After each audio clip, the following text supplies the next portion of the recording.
Assalamualaikum warahmatullahi wabarakatuh. Anak-anakku semuanya, selamat pagi. Mudah-mudahan kalian tetap semangat dalam menjalankan ibadah bulan suci Ramadan. Di kesempatan pagi yang cerah ini sesuai dengan jadwal, yaitu bahasa Indonesia, saya akan menjelaskan suatu materi yaitu menyusun cerita inspirasi. Sebelum kalian menerima materi terlalu jauh, terlebih dahulu mohon untuk disimak pengertian dari cerita dan pengertian dari inspirasi. Sebagaimana sesuai dengan KBBI, yaitu Kamus Besar Bahasa Indonesia, bahwa cerita adalah karangan yang menuturkan perbuatan, pengalaman, atau penderitaan orang, kejadian, dan sebagainya, baik yang sungguh-sungguh terjadi maupun yang hanya rekaan belaka. Sedangkan inspirasi adalah dorongan untuk melakukan sesuatu yang kreatif. Jadi, cerita inspiratif adalah cerita yang dapat menggugah perasaan, memberikan kesan yang mendalam, bahkan dapat mampu membuat seseorang berjanji pada dirinya untuk melakukan seperti apa yang terjadi dalam cerita yang dibaca dan didengar. Cerita yang menginspirasi membuat seseorang berbuat lebih baik, peduli, dan berempati terhadap orang lain. Berikutnya tidak kalah penting perlu kalian simak juga, yaitu ciri-ciri teks inspiratif. Ciri yang pertama, kisah nyata. Cerita inspirasi itu bisa diangkat atau diadaptasi dari sebuah kisah nyata. Ini digunakan untuk memberikan gambaran bahwa hal-hal yang terjadi dalam kisah tersebut ternyata dapat juga terjadi dan dialami dalam kehidupan pembaca. Ciri teks inspirasi yang kedua adalah tema. Selain kisah nyata, setiap bentuk tulisan teks inspirasi dapat dikembangkan dari satu tema tertentu menjadi kisah inspirasi yang menarik. Ketiga, yaitu judul. Setiap teks inspirasi harus diberikan judul untuk memudahkan pembaca mengidentifikasi tentang gambaran isi teks. Ciri-ciri teks cerita inspirasi yang keempat, yaitu alur. Dalam teks inspirasi terdapat alur cerita untuk memberikan pemahaman awal, inti, dan akhir cerita atau kisah. Maka teks inspirasi juga dapat disebut sebagai teks cerita karena di dalamnya terdapat alur, yaitu urutan waktu cerita dari awal hingga akhir cerita yang dapat dipahami pembaca. Ciri teks cerita inspirasi yang kelima, yaitu bersifat naratif.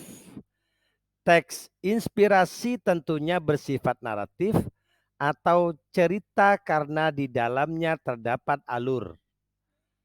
6. Ada tokoh yang diceritakan.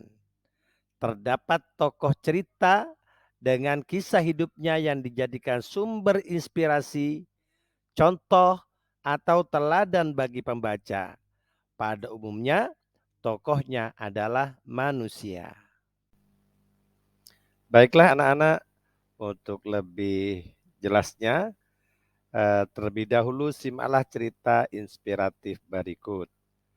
Kemudian, setelah kalian menyimak video inspirasi tersebut, jawablah pertanyaan berikut. 1. Kesan apa yang kamu dapatkan setelah menyimak cerita inspirasi tersebut? 2. Rasa empati atau merasakan apa yang dirasakan oleh orang lain. Apa yang ada? rasa empati apa yang ada dalam diri kalian. 3. Pelajaran apa yang kamu dapatkan dari cerita inspirasi tersebut. 4. Apa yang akan kamu jadikan pedoman hidup berdasarkan pelajaran yang diambil dari cerita berikut. Mereka yang berbahagia adalah yang mampu mengubah masalah menjadi hikmah. Seberat apapun bebanmu, percayalah bahwa semua itu tak pernah melebihi batas kemampuanmu. Oke sobat, ada cerita menarik yang akan meningkatkan energimu dan menguatkan mentalmu setelah yang satu ini.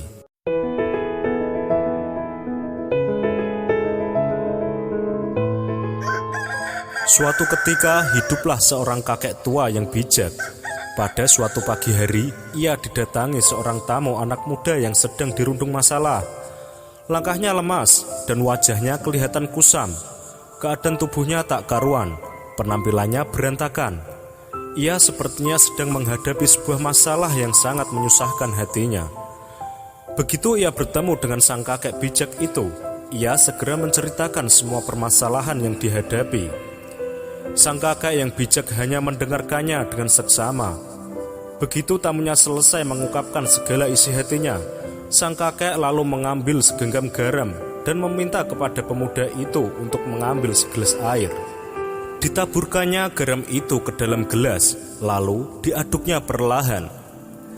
"Coba minum ini dan katakan bagaimana rasanya," ujar sang kakek bijak.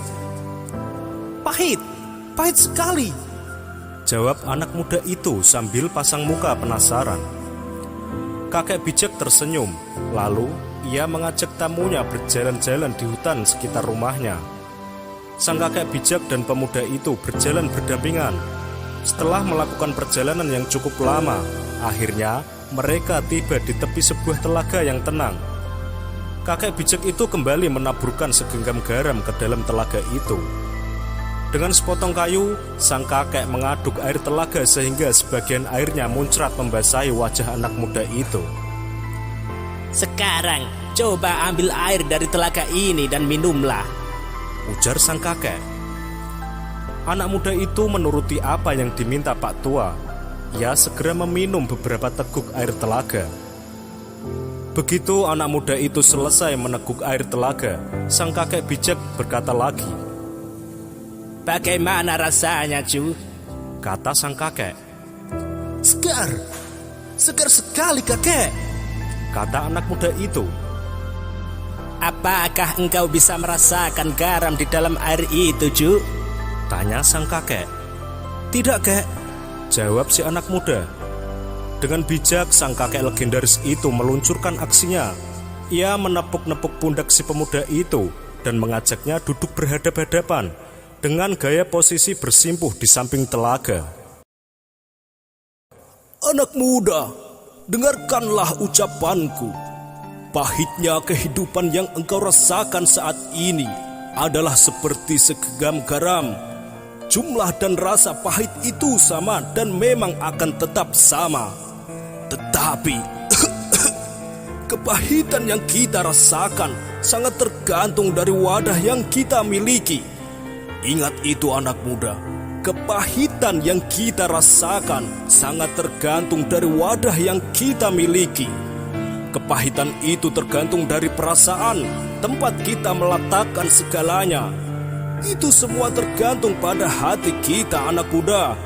Jadi, ketika engkau merasakan kepahitan dan kegagalan dalam hidup, hanya ada satu hal yang bisa engkau lakukan untuk mengatasinya, yaitu lapangkanlah dadamu untuk menerima semuanya. Luaskan hatimu untuk menampung setiap kepahitan itu." Sambil sang kakek legendaris itu kembali memberikan nasihat menyentuh dada anak muda itu dan mengelusnya. "Hatimu adalah wadah itu, perasaanmu adalah tempat itu, kolbumu adalah tempat kamu menampung segalanya. Jadi, jangan jadikan hatimu itu seperti gelas. buatlah laksana telaga yang mampu meredam setiap kepahitan itu dan merubahnya menjadi kesegaran dan kebahagiaan. Anak muda itu mengangguk dan tersenyum penuh dengan kepuasan. Ia sudah memahami apa yang telah disampaikan sang kakek bijak. Keduanya lalu beranjak pulang, dan sang kakek kembali membeli garam di warung karena di dapurnya kehabisan garam. Sobat, ada pepatah mengatakan dengan senyuman mampu menyelesaikan masalah dan diam mampu membuat terhindar dari masalah. Ketika terjadi masalah, lebih baik segera memperbaikinya dengan mencari solusi sebisa mungkin daripada berlarut-larut dalam kesedihan. Agar tidak putus asa, lihatlah bahwa semuanya wajar dan bisa diupayakan menjadi lebih baik. Sobat, lapangkanlah dadamu, luaskanlah hatimu, dan tersenyumlah. Oke sobat, semoga video ini bisa memberi inspirasi untuk kita semua. Ikuti terus video-video dari Celah Terang, inspirasi dahsyat, rahasia, pola pikirmu. Begitulah kata kakek bijak legendaris tersebut.